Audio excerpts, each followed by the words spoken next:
Dans cette vidéo, on va voir comment déterminer la position relative de deux droites de l'espace. On se place ici dans un repère orthonormé ou IJK et on considère deux points B et C dont on connaît les coordonnées dans ce repère et une droite delta dont on connaît une représentation paramétrique dans ce même repère. Et on nous pose la question de savoir quelle est la position relative de BC et de delta. Plus exactement, on nous demande à choisir entre le fait que ces deux droites sont strictement parallèles, ou sont confondues, ou sont séquentes, ou sont non coplanaires. Dans les quatre choix qui nous sont proposés ici, il y a bel et bien les différentes possibilités de position relative de deux droites. La réponse A et la réponse B peuvent être regroupées en une seule catégorie, les droites qui seraient parallèles, soit strictement parallèles, soit parallèles et confondues.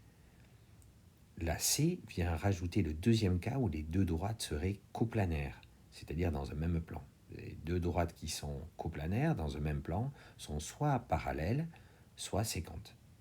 Et bien sûr, la position relative possible en plus dans l'espace pour deux droites, c'est que ces deux droites soient non coplanaires, c'est-à-dire à la fois elles ne se coupent pas et en plus elles ne sont pas parallèles.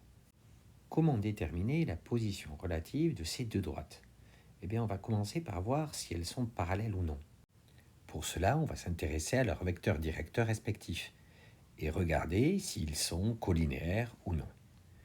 La droite BC a pour vecteur directeur le vecteur BC. On peut calculer ses coordonnées, tandis que la droite delta a pour représentation paramétrique x est égal à 5 plus t, y est égal à 3 moins t, et z est égal à moins 1 plus 3t, avec t le paramètre appartenant à R. De cette représentation paramétrique, on peut déduire que U de coordonnées 1, moins 1, 3 est un vecteur directeur de cette droite. On se rappelle que dans une représentation paramétrique, les coefficients devant le paramètre donnent les coordonnées respectives du vecteur directeur. Donc, dans x, il y a une fois t, donc l'abscisse du vecteur directeur, c'est 1. Dans y, il y a moins t, donc l'ordonnée du vecteur directeur, c'est moins 1. Et dans z, il y a plus 3t, donc la cote du vecteur directeur, c'est plus 3.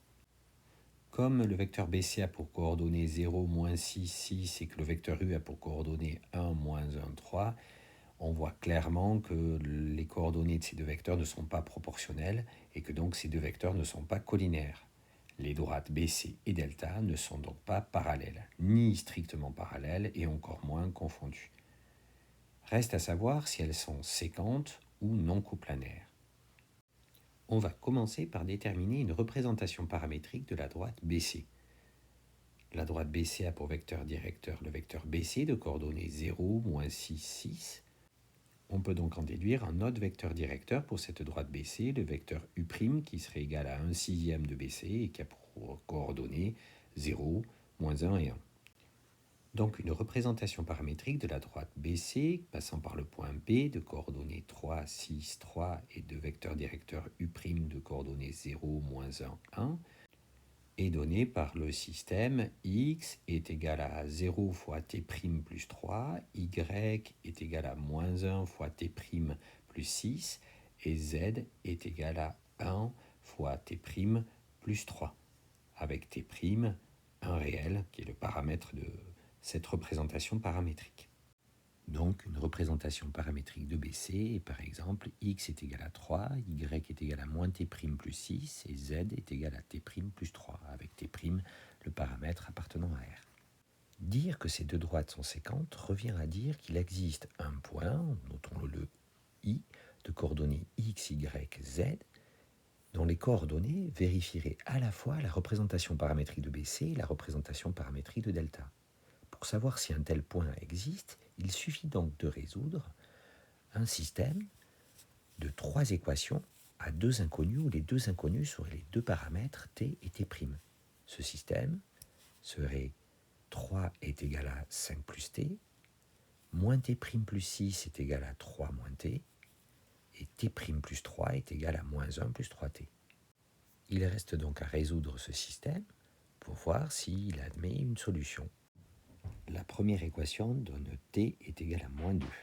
En remplaçant t par moins 2 dans les deux autres équations, on trouve que pour la deuxième, t' est égal à 1, et pour la troisième, que t' est égal à moins 10.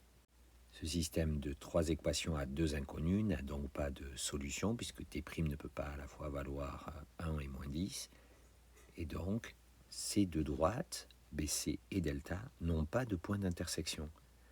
Autrement dit, BC et delta ne sont pas séquentes. Finalement, elles ne sont ni parallèles ni séquentes, c'est donc deux droites non coplanaires. Le tour est joué, on a trouvé la position relative de ces deux droites.